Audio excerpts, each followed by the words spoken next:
It is time for Monsters Playoff Hockey. Game 1 of the playoffs is this Friday, April 24th at 7 p.m. The Monsters are taking on the Syracuse Crunch in the North Division semifinals, presented by True North Convenience Stores. All fans, every single one, receives a rally towel, and the first 5,000 get a playoff t-shirt courtesy of Friedman, Domiano, and Smith. There's nothing like playoff hockey. You got to see it to believe it at Rocket Arena this Friday night. Get your tickets and more information at clevelandmonsters.com/playoffs or scan the QR code on your screen now to get tickets and info for this highly anticipated playoff matchup. And Tony Brown, the play-by-play guy for the Monsters, is going to join us for a couple of minutes here. My old partner. Next segment for the Gladiators. Yes. That's right. We did a few games together. Is the Arena League back? I don't think I so. don't know what's going on. I think it's defunct. Not in Cleveland, but not in Cleveland, for sure. And there's definitely Arena football out there. It's not the main AFL. I don't think that exists anymore. I think that is gone. Yeah. All right, let's talk some hoops, guys. The Cavs and Raptors will play Game 3 tonight. The game's on Amazon Prime. I think it's going to start at 7:15 this evening. Dude, 8. Can I just tell you one thing? Yeah. I absolutely love the new NBA coverage. Do you really? I love it. Then NBC, I think, has been phenomenal. Amazon's fine. Yeah. It's for me. It's not that hard to find it because I have all those things. If you have all the streaming services like we do, I'm not trying to get down a financial road with people. Yeah. That's everyone's individual choice to make with what they want to do with their money. I'm just telling you from like a coverage standpoint. Yeah. It's fresh. It's new. I'm enjoying it.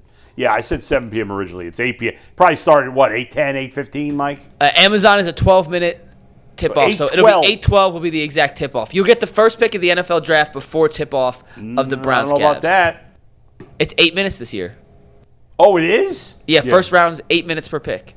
Oh, so the draft's going to end sooner. The goal is to have it over by midnight. That's what the NFL said. They did not like it running into the next day in previous years, so they cut the first thing down. I didn't realize it was down. They cut down. And not only that, we know the Raiders are taking Mendoza, and they've said we don't anticipate taking the whole 8 minutes just for the sake of taking the whole 8 minutes. So I do believe the first pick will be over by the time the game tips off. Yeah, exactly. You know who you're taking. Yeah, exactly. So, okay. So, yeah, you're right. The first pick will probably Now, there's trades.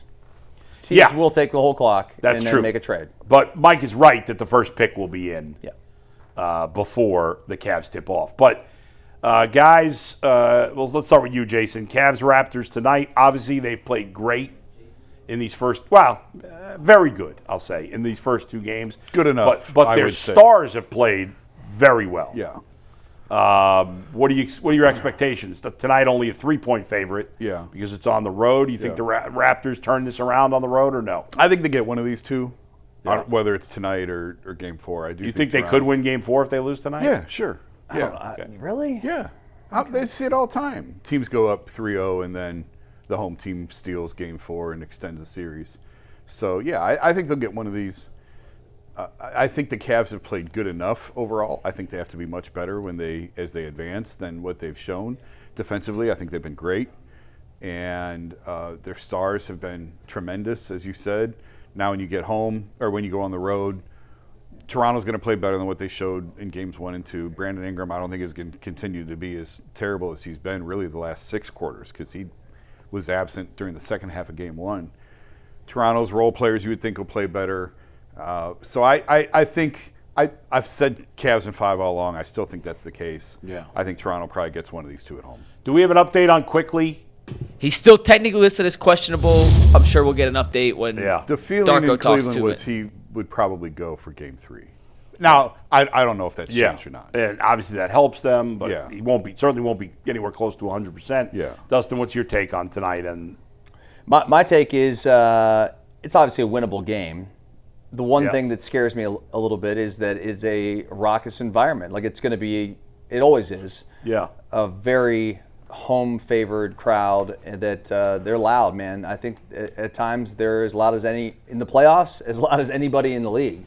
Having been to those games in Toronto, it's crazy, you are right? correct. It's it crazy. I mean, they definitely love their Raptors. I mean, they love their sports teams in Toronto. It's a great fan base. You know, they're rabid and they get into the games. Now, will their team provide enough for them to, stay on their feet the whole night? I can't tell you that. I mean, I think it'll be fascinating to see if what's-his-face quickly plays tonight, because that matchup that Mikey's talked about with, they'll probably throw him on Dean Wade to try to hide him a little bit. Because of Dean's lack of offense. But, Scottie Barnes is a baller, continues to be a baller, and Ingram, like Jason said, is not going to be ice cold as he was in the first couple of games, especially in Game 2. I mean, Ingram couldn't hit the broadside of a barn.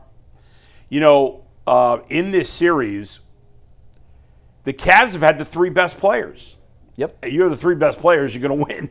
Yes. I mean, which is why they're going to win the series. Right. We knew they had the 2 best players, but Mobley's been better than anybody on Toronto. And will he play as well on the road? I mean, we say the Raptors role players probably play better, but the Cavs role players really didn't do much at home, and they still won both games pretty comfortably. So and listen, I'm no expert, but I thought the series would go 6 games, and I obviously don't think that's the case anymore. Although so many times we get. Did you think they'd lose one of the first 2 games to make it? I guess I did. Because I'm thinking okay, for it to go to 6, you'd right. have to lose I one thought of the they'd first 2 games. split, and then the Cavs would win 5 and 6. Well, the Orlando series, we were saying all the things we're saying now about they're sitting pretty and they're 2-0 and. Right, and then it changes. And you go on the road flipped. and you look like a different team. Yeah, and Orlando smoked them. Like, if we come back 2-2, I'll be puckered. The difference is with this team, and again, we'll see how it plays out as we go further along, but the difference going in with this team is that you have 2 superstars and not 1. Yes. And so if one, like we saw in that second game when the Raptors made a run, when Harden and Mitchell were not on the court together, it was a little easier to slow down the superstars. A little easier. There was a stretch in the beginning of the fourth quarter where Donovan Mitchell couldn't get any good shots off because they were double teaming him and Harden was off the floor. And then as soon as Harden came back, they could not stop Mitchell. When Harden and Mitchell are on the floor together, I don't think there's a lot of teams that can stop the Cavs from scoring. Maybe Boston, certainly whoever comes out of the West, but that's about it.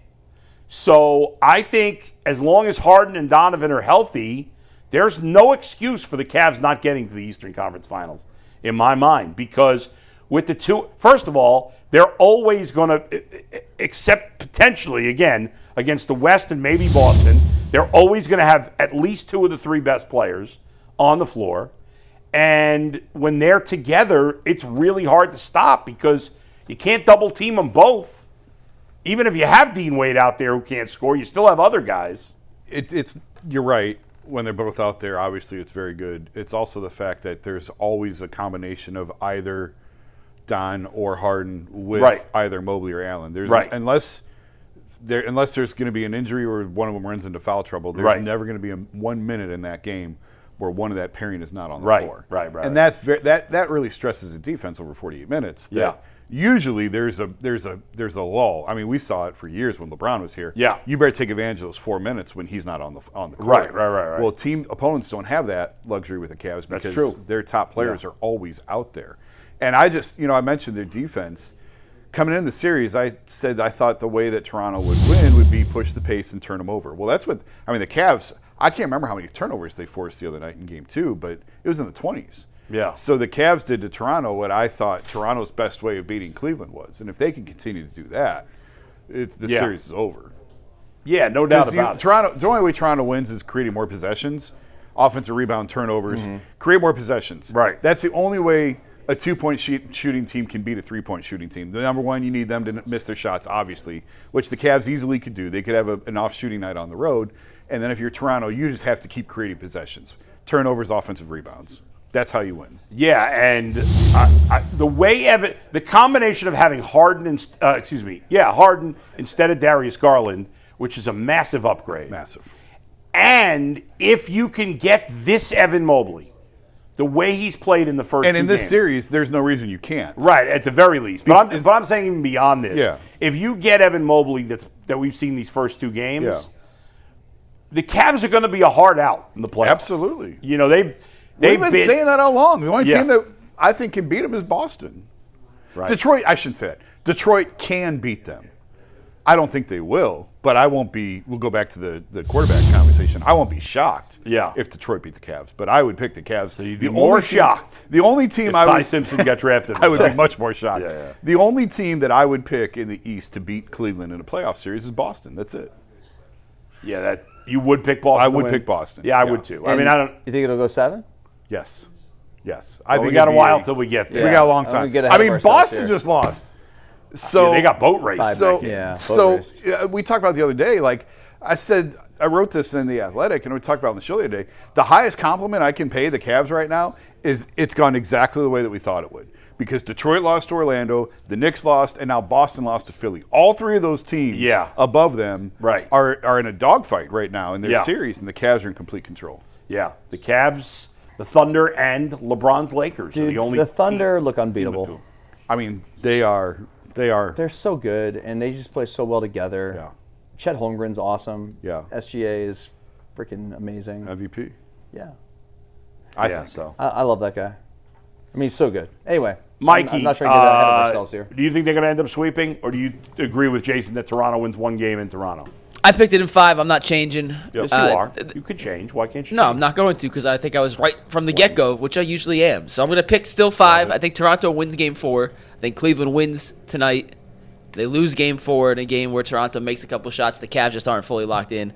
They come home, close it out in 5. We'll see how much of a difference Quickly makes. He should help their offense. I think he hurts their defense. The Cavs have run Jakob Poeltl off the court. He did not play in the second half. Toronto's head coach was asked yesterday, is he going to play in Game 4? And he was like, we'll see. He's got to be part of the solution. All he's been is a problem so far. So now you got the coach kind of ripping some of his better players. Jakob Poeltl, by the way, makes as much money, well, more right now, but his contract's exactly the same as Jared Allen. And you're talking about a guy you're paying $30 million a year who you're now saying, I don't even know if he can play in a playoff series. I don't like the way they've handled anything so far. You had Brandon Ingram complaining about shot attempts after Game 1. You had Scottie Barnes complaining about the officiating after Game 2. Now your head coach is taking shots at one of your highest paid players. It lines up well for the Cavs, but Toronto's too good to get swept, in my opinion. I just don't see it going longer than 5. But Mike pointed out Pro being benched is exactly why Evan can continue to do this. Toronto doesn't have anybody to match Evan. Right, yeah. So if he continues to be effective in the paint and play around the rim, there's no reason he can't continue to play. It's sort of like the Boston series when he had his big coming out party 2 years ago in that Celtics series. Yeah.